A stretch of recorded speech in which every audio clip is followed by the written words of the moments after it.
Hello everyone, তো এই ভ্লগটা অনেক স্পেশাল। তোমরা যারা স্কুল জীবন পার করে এসেছো তাদের জন্য অনেকটাই স্পেশাল। তো আজকে ছিল আমাদের স্কুলের তরফ থেকে রিইউনিয়ন। তো আমরা গিয়েছিলাম আমাদের ব্যাচ থেকে। খুব বড় জোর একটা মেয়ে এসেছিল এবং আমরা চারজন, মিনা, সাধ্যি, অরিজিতা এবং আমি গিয়েছিলাম। তো আমি অনেক দিন বাদে কুর্তি পরেছিলাম, তো অরিজিতা এখানে বেশি রাগ করছিল, কারণ তাড়াহুড়োর সময় গাড়ি পাওয়া যায় না। যখন এমনি নর্মাল সময় রাস্তা পার হয়ে দক্ষিণেশ্বরের টোটো ধরবো বলি, তখন এক গাদা মানে অন্য অন্য জায়গাকার গাড়ি আসে। যখন যাব না বলি তখন এক গাদা দক্ষিণেশ্বরের গাড়ি হয়। তো যাই হোক, আমরা প্রায় বেলা 11:30-12টা নাগাদ পৌঁছে যাচ্ছিলাম। মিনা এবং সাধ্যে অনেক আগে পৌঁছে গেছিলো, ওরা টোকেন নিয়ে বসে পড়েছিল। ওই যে সামনে দেখতে পাচ্ছ ওরা বসে আছে, সামনে ওই ফ্রেমটার একটু আগে। তো আমরা এখানে আমাদের টোকেনটা নিয়ে নিচ্ছিলাম।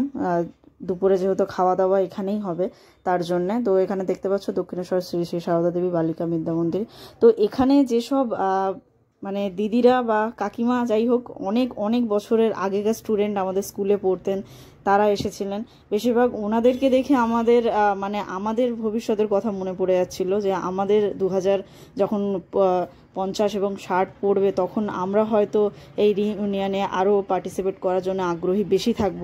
তো এখানে দেখতে পাচ্ছ প্রায় 90s ব্যাচ বেশি আছে, তার আগেকারও ব্যাচ আছে, মানে 1980-85 সালের যারা পাস আউট তারা এখানে আছে।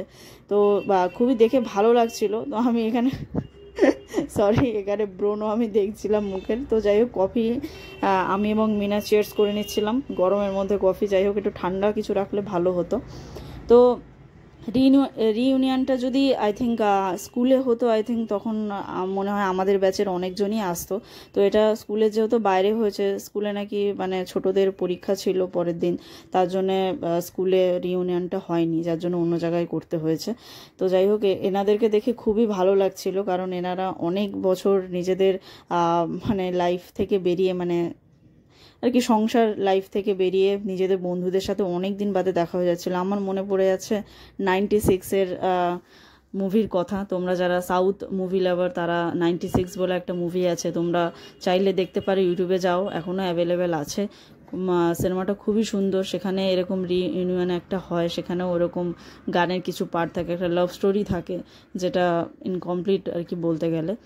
তো সেই 96-এর আমার কথাটা মনে পড়ে যাচ্ছিল, যে সেখানকার বন্ধুরা যেভাবে মিট করছিল, তারা একটা রিউনিয়ন যখন আর কি অর্গানাইজ করেছিল। তো এখানে দেখতে পাচ্ছ সবাই মন খুলে হাসি ঠাট্টা, নাচ গান, মানে ওদেরকে দেখে আমাদের মানে আমরা যখন 2050-এ পৌঁছাবো, তখন হয়তো আমাদের ব্যাচের যারা, তারা হয়তো রিউনিয়নে আবার আসবে। তো দেখে সেটাই মনে হচ্ছিল, বিকজ এনারা যখন ছোট ছিল তখন হয়তো রিউনিয়ন অতটা হয়নি। তো আমরা অনেক কম বয়সেই চলে এসেছি আর কি। যাই হোক, তো এনাদেরকে দেখে খুবই ভালো লাগছিল, কারণ ওনারা তাদের বন্ধুদের সাথে দেখা করছিল এবং অনেকজন তাদের বাচ্চা মেয়েদেরকেও নিয়ে এসেছিল। তো অরিজিতা দেখতে পাচ্ছ, এই যে সবাই মিলে 4জন ব্যাচ লাগিয়ে নিয়েছিলাম। তো এখানে কিছু একটু ডান্স পারফরমেন্স হচ্ছিল।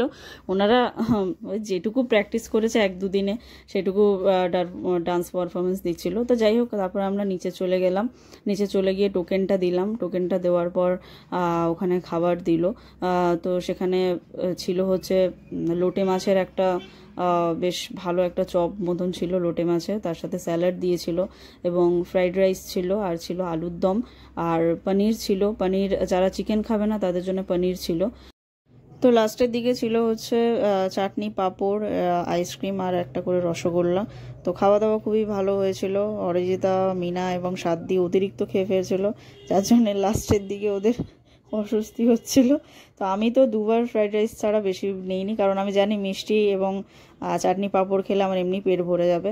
তো আইসক্রিমটা ছিল মেট্রো কোম্পানির আইসক্রিম দিয়েছিল। তো খাওয়া দাওয়া বেশ ভালোই হলো। এখানে বুফে সিস্টেম ছিল, তো বসার একদমই অপশান ছিল না, একটা টেবিল রাখা ছিল, তো সেখানেই আমরা দাঁড়িয়ে সব খাওয়া দাওয়া করছিলাম। তারপর খাওয়া দাওয়ার পর সব রেস্ট করছে দেখতে পাচ্ছ। তারপরে কিছুক্ষণ বাদেই গান ওখানে বাজাচ্ছিল এবং অরিজিতা, মিনা, সাধ্যি ওরা নাচ করতে শুরু করে দিয়েছিল। আমি দাঁড়িয়ে দাঁড়িয়ে জাস্ট দেখছিলাম ওদেরকে। তো এই হচ্ছে আজকের ভ্লগ। তোমাদের কেমন লাগলো অবশ্যই কমেন্টে জানিও। তো আমাদের ব্যাচ থেকে অন্যান্য বন্ধুরা এলো, খুবই ভালো হতো। তো এনাদেরকে দেখেই আর কি আমাদের, যাই হোক, পরে ভবিষ্যতে হয়তো ওরা আসতে পারে, অন্যান্য বন্ধুরা আবার রিউনিয়ন হবে, তখন সবাইকে ইনফর্ম করা হবে। এবারেরটা অনেকজনই জানতো না, মিনা ফেসবুকে আপলোড করেছিল, অনেকজনই কমেন্ট করছিল যে কবে হলো কবে হলো। তো টাটা, দেখা হচ্ছে নেক্সট আরেকটা মিনি ব্লগে। বাই। আর সাবস্ক্রাইব করে দাও নন্দিতা সর্দার চ্যানেলটা।